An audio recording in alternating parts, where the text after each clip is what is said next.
Oi, eu sou a Leandro e hoje eu tô aqui pra falar de Invasão Secreta, uma minissérie que está disponível no Disney Plus.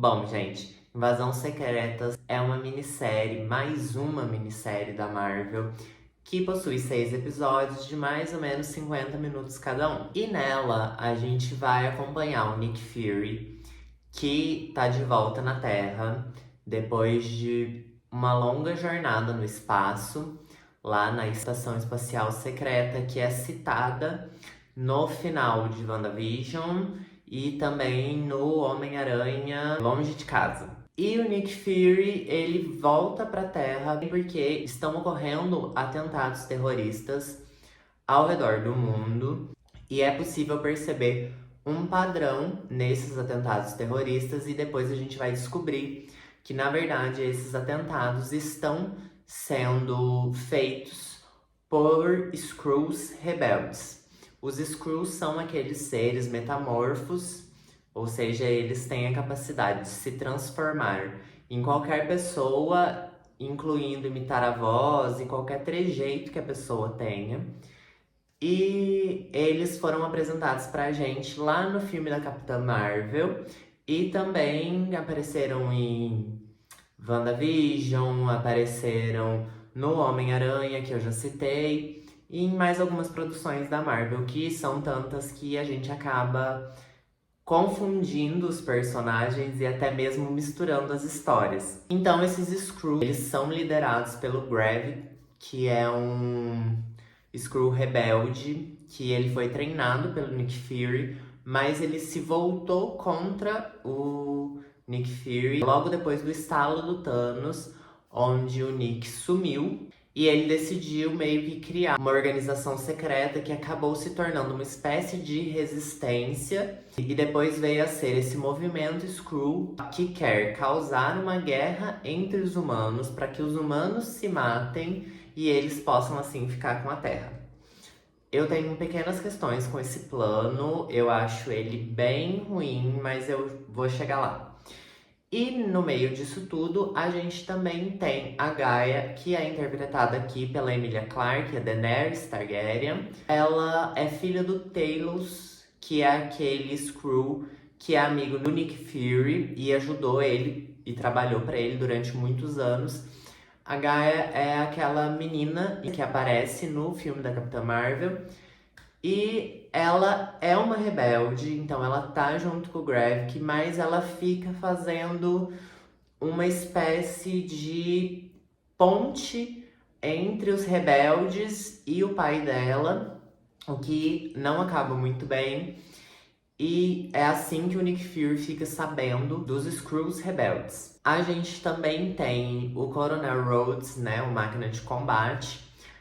Aqui ele é uma espécie de secretário-geral do exército, então ele tem contato direto com o presidente dos Estados Unidos. E aqui nessa série ele é uma figura muito importante, tão importante quanto o Nick Fury, apesar do Nick ser o fio condutor para toda essa história.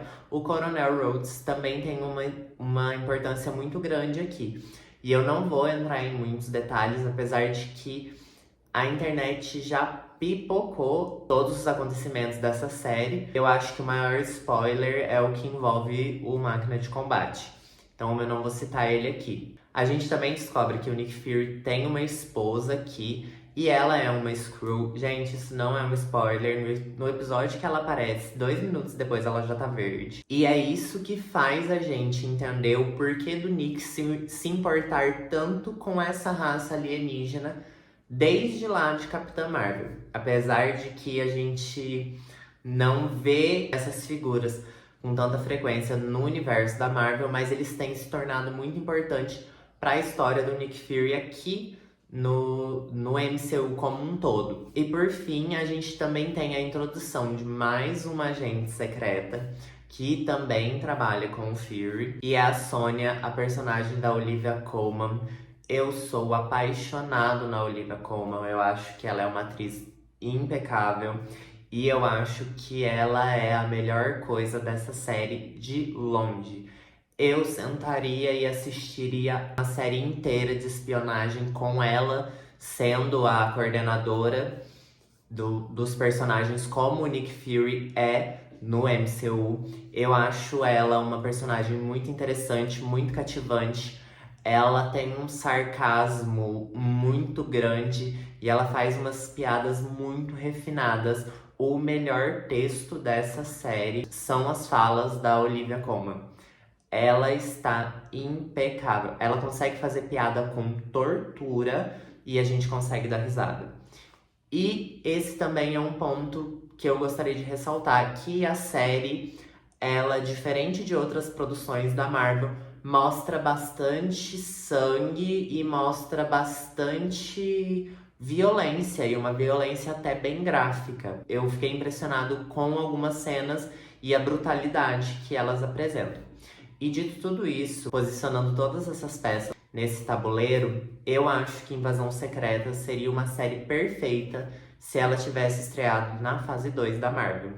Porque ela tem personagens interessantes, mas ela peca na resolução dos problemas que ela apresenta ao longo da minissérie. E eu também acho que ela tem furos de roteiro muito grandes que saltam um pouco aos olhos, principalmente porque eu acho que a Marvel não está dando conta de que os produtores e os roteiristas sentem e conversem com produtores e roteiristas das outras séries e dos filmes deles. Então a gente tem alguns erros aqui de cronologia, a gente tem algumas coisas que não faz sentido, a gente tem algumas resoluções que pesam um pouco na hora que a gente está assistindo. Como por exemplo, as pessoas que são sequestradas pelos Skrulls que vão substituí-las, né? As pessoas que eles vão usar como base para copiar e entrar na cidade, elas estão em uma espécie de sono, de coma induzido, embaixo da base deles. E a base deles fica em uma usina nuclear na Rússia. E eles até comentam na série que a radiação não afeta os Skrulls, mas a radiação deveria afetar essas pessoas, porque elas estão ali também e a gente sabe o que a radiação causa no corpo humano. E algumas pessoas estão ali há anos presas nesse coma. Então eu acho que isso pesa um pouco quando a gente está assistindo.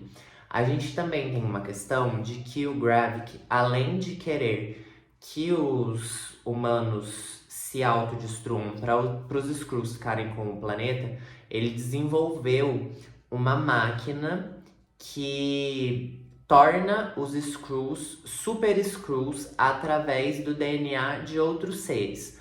Ou seja, se eles pegam, por exemplo, o DNA do Groot e colocam nessa máquina, o Skrull que receber esse DNA, ele vai ter, além do poder de metamorfose, os poderes do Groot. E ele já tem alguns DNAs, mas ele tá atrás de uma coisa que é chamada de a colheita. E é nos dito na série, inclusive pelo Nick Fury, que durante o Ultimato, todo Vingador derramou um pouco de sangue. E após o final da batalha, quando todo mundo estava se recuperando, o Nick Fury ordenou que os Skrulls que trabalhavam para ele fossem lá e recolhessem todo o material genético que eles conseguissem achar. E depois eles catalogaram todos esses materiais genéticos para ter uma base de DNA de praticamente todo mundo ali. Com que intenção? Não é nos falado, mas a gente sabe que isso aconteceu. E eles possuem inclusive o DNA da Carol Danvers, que é a Capitã Marvel. E assim, gente, o Gravik querer isso, tudo bem. Mas ele quer isso pra quê? Pra enfrentar os Vingadores em algum momento? Ele quer isso pra que perder tempo, então, causando uma guerra entre humanos, se você pode pegar o DNA de todos os Vingadores, colocar dentro dessa máquina e virar um cara super foda e dominar o planeta e expulsar os humanos. E a gente também tem outra questão de que as soluções para esses problemas que foram criados pela série deixam bastante a desejar. Eu não vou entrar em muitos detalhes aqui, mas eu acho que dar todos os poderes de todos os Vingadores para um personagem só é um pouco forçação de barra. Eu gosto do final da série, mas eu não gosto de como as peças chegaram até lá. E eu também acho problemático alguns personagens que aparecem ao longo da série e eles são completamente descartados, como é o caso da Maria Hill, que é uma personagem que tá com os Vingadores desde o primeiro filme, e aqui ela aparece para 2 minutos depois ela morrer. E nem é um spoiler isso, porque é muito frustrante ver que a Marvel descarta a maioria dos personagens mulheres e personagens interessantes pra ficar batendo na tecla de personagens homens que sempre querem a mesma coisa, que é dominar o planeta e não sei o que, e ficar mexendo com armas, sabe? É tudo um blá, que não leva a nada. A Marvel tem um problema de criar vilões. A gente lembra muito do Thanos porque a gente ficou mais de 10 anos esperando esse vilão chegar. Mas a gente lembra que durante esses 10 anos, a maioria dos vilões foram tanto faz, tanto fez. Eu acho que os melhores vilões que a gente tem são o Loki, que é mais um anti-herói do que um vilão. O Thanos, por toda a saga do infinito. E pra mim, o Barão Zemo, porque o que ele conseguiu fazer durante o Capitão América Guerra Civil é um plano perfeito. Fazer os Vingadores lutarem e sem ter poder nenhum é incrível. Mas aqui o Gravik é descartável. Eu acho que é um personagem muito perdido, que não faz a menor diferença. E eu também não entendi muito bem o que a Marvel quis com isso. Eu acho que essa série, ela se perdeu ao longo do caminho. E como eu disse, se ela tivesse sido lançada 8 anos atrás, a gente ficaria mais interessado por ela. Por quê? A gente tá vendo a saga do multiverso e a gente tá esperando o Kang, o Conquistador. E quando a gente pensa num panorama de que todo multiverso corre perigo, uma história que se passa na Terra com agentes secretos acaba ficando desinteressante. Porque não existe um perigo iminente na Terra, porque todo o multiverso tá correndo perigo. E a gente simplesmente não se importa com esses personagens. É uma pena, Invasão Secretas era uma série que eu queria ver bastante. Ela não foi uma tortura, ela teve momentos bons, mas eu acho que ela é uma série mediana, com uma fotografia comum que a Marvel sempre faz, com uma trilha sonora comum que a Marvel sempre faz. Ela é mais uma série que a gente esperava muito e ela não conseguiu entregar tanto. E eu acho que isso também é um problema porque eles pegam o nome dos quadrinhos e eles reduzem a uma coisa que poderia ser qualquer episódio de Agents of S.H.I.E.L.D. Infelizmente. Dito tudo isso, a minha nota para Invasão Secretas é 5 de 10. Eu acho que é um desperdício você colocar o Samuel L. Jackson, a Olivia Colman, a Emilia Clarke, entre tantos atores bons para fazer uma série tão mediana assim.